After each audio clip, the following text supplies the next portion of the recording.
causado mucha controversia con solo haber mostrado el tráiler de la película hace unas semanas, pues la discusión se puso intensa, pero está bien, ¿no? Al final, pues para eso es el cine, para abrir debate. Y como dices, la película pues muestra y retrata este proceso por el cual pasan los cadetes para forjarse como soldados, como oficiales dentro de las Fuerzas Armadas. Y bueno, es un tema pues que se tiene que hablar, ¿no? Es que todo es provocador en la película.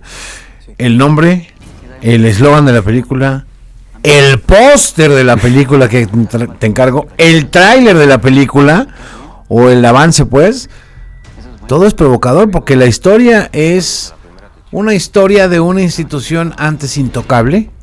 Había dos cosas que te decían en las clases de periodismo en los 90, en los 80, que era, no te puedes meter con la Virgen de Guadalupe y con el ejército.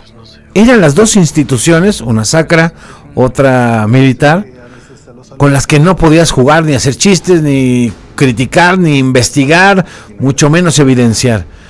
Y hoy que tenemos al ejército más poderoso de toda la historia de México por las decisiones que ha tomado este gobierno, dices, va. Creo que es parte, ¿no? El poder que mencionas y que el ejército ha ido obteniendo en los últimos años es parte de por qué a lo mejor nadie se ha atrevido a poner sobre la mesa esta temática, ¿no? A exponer situaciones que se deben de mejorar indudablemente dentro de las Fuerzas Armadas, pero creo que también pues una consecuencia de este gran poder que está obteniendo el ejército es que la sociedad civil pues empieza a demandar pues una transparencia, ¿no? Un diálogo más abierto con las Fuerzas Armadas, porque es insostenible que no lo haya, ¿no? Tomando en cuenta la influencia que tiene en la vida civil hoy en día.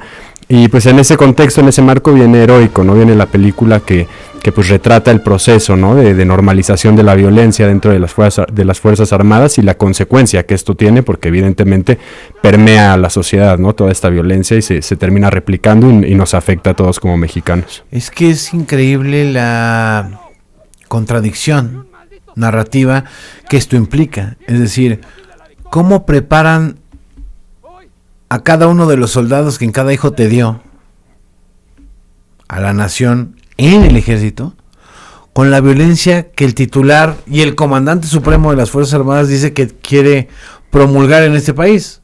La no violencia, la paz, la restauración del tejido social. O sea, esos que van a lograr la paz o alcanzar la paz según la visión de este gobierno, son violentados para llegar a ser quienes van a luchar contra los violentos. Pues es parte de la incongruencia, ¿no? De pensar que la violencia se puede combatir con más violencia y pensar que esa es una estrategia efectiva, ¿no?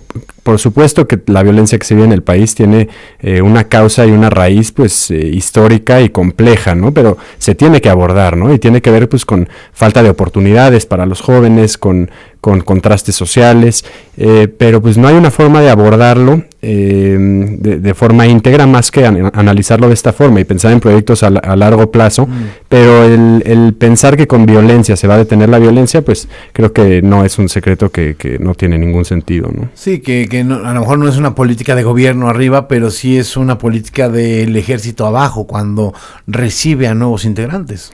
Sí, pues es parte de cómo se forjan estos cadetes, ¿no? Acostumbrados a recibir abuso, humillación, ¿no? Y después pues terminan replicándolo y pues esto se replica infinitamente y obviamente pues una vez que salen de los cuarteles y que están a cargo de nuestra seguridad, pues se contagia, ¿no? Y tiene repercusiones sociales importantes. En este país que cada que sacan alguna película complicada, polémica, que toca instituciones, siempre ha habido este asunto de ¿y no te han llamado del ejército? ¿Y no has recibido alguna amenaza? ¿Ha sucedido? Pues hemos recibido mensajes fuertes, algunos de los actores han recibido amenazas porque cabe mencionar que muchos de los actores de la película no eran actores, eran exmilitares, excadetes, ¿no? Para mí era importante que contar con participación de gente que haya vivido en primera mano lo que se vive dentro de los planteles militares. Y pues bueno, te mentiría si digo que la nube de la censura no ha estado rondando la película, pero pues hemos hecho una estrategia que pues ayude a que la película se haga pública, ¿no? Y que sea de conocimiento público, porque eso sostiene y dificulta que se pueda censurar. No es tampoco un secreto que pues evidentemente la esfera militar no quiere que esta película sea vista, ¿no? Nos han llegado rumores que en los planteles le dicen a los jóvenes no vayan a verla y nada de lo que se dice ahí es verdad. Pero bueno, pues es la postura que han tomado y pues a nosotros nos toca impulsarla y seguir trabajando para que, como lo hemos hecho, pues para que llegue al público, que pues ya mañana se estrena en más de 500 salas en el país. Entonces, es una buena cantidad, no al nivel de las grandes estrenos comerciales, son 2.500, 3.500 salas de pronto. ¿Cómo ha sido ese proceso? Porque no solo es esta censura que puede venir desde la propia autoridad, desde el propio gobierno, desde el propio ejército, sino esta apertura, digamos, del circuito comercial, decir, venga, vamos a apostar por tu película. Sí, pues digo, 500 salas es bastante. Obviamente hay películas, ¿no? Pues los Avengers y eso estrenan en 1.500, 2.000 salas, sí. Pero bueno, por suerte aquí Cinépolis, ¿no? Distribuidora de la película, pues confió en la película, confió en las posibilidades comerciales del proyecto, también aunado a que al final pues el público es el que decide, ¿no? Y el público es el que está demandando tener acceso a esta película que habla de una temática que no se toca comúnmente, y creo que eso es parte de por qué la gente pues tiene tanta expectativa, ¿no? Sobre el proyecto. Oye, y más allá de esto negativo que es la violencia dentro de una institución que se supone está entrenada para combatir la violencia, y que esto te mete en esta contradicción y en esta complejidad que ya hablábamos, el ejército sigue siendo una alternativa para muchas familias de salir de la pobreza. Es decir, en muchos lugares de México, para salvarla, o te vuelves militar o te vuelves narcotraficante.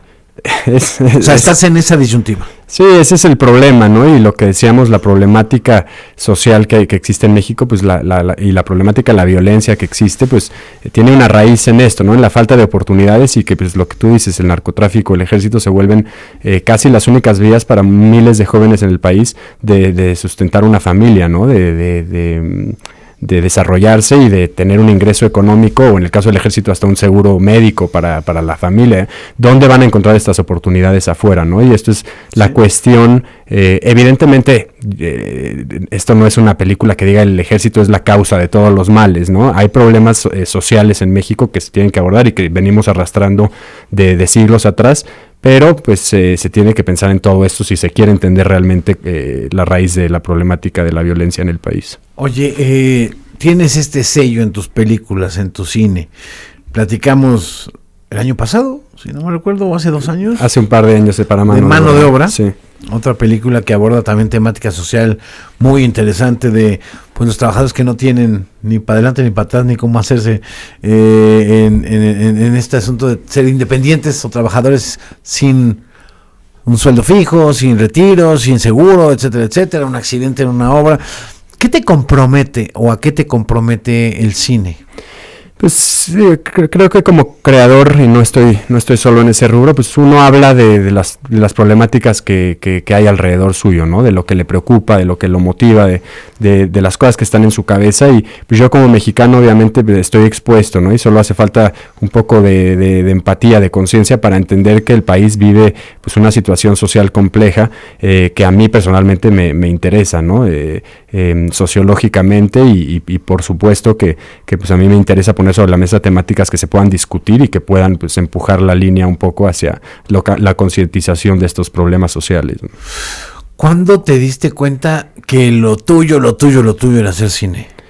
Pues tarde, y empecé a trabajar en cine por ahí de los 23 años, o sea, no fui esta persona que lo buscó desde joven, fue casi coincidencia, ¿no? Me interesaba el arte cuando era joven, pero pues el cine nunca lo vi como una opción. Empecé a trabajar en una productora de cine a los 23 años, y pues fue ahí donde empecé a entender el lenguaje y me empezó a picar la curiosidad de, pues, ¿por qué no desarrollarlo? Estaba en producción y dije, pues igual y creativamente puedo hacerlo, ¿no? Y pues empecé a hacer cortos y después hice Mano de Obra y pues ahora Heroico. ¿Cuántos años tienes? 33. O sea, llevas apenas 10 años. 10 añitos. En el mundo del cine, y mira, ahí vas. Ahí la llevas, Ahí la llevas. Véanla, de verdad. Mañana se estrena en 500 salas Heroico, esta película polémica, provocadora, pero que también puede ser un espejo de nosotros mismos y de la sociedad en la que vivimos, y entender algunas cosas, sobre todo en este sexenio particularmente, que se le ha dado tanto poder y tanto lugar al ejército, no solo en la defensa de la paz, sino hasta en la construcción de sucursales de banco. Al rato hasta un plomero vamos a pedir a la Serena, si necesitas, ¿no? En una de esas. David Sonona, gracias por estar aquí en la mesa. Gracias, al contrario. David Sonona es el director de Heroico. Mañana estreno en cines, no se la pierdan. Con esto llegamos al final. Muchas gracias por su compañía. Se quedan en compañía de Alejandro Franco, en sintonía, ya repetí 2 veces, ¿va? En sintonía de Alejandro Franco en WFM. Buenas noches. Escucha el podcast de Así el Hueso en Spotify.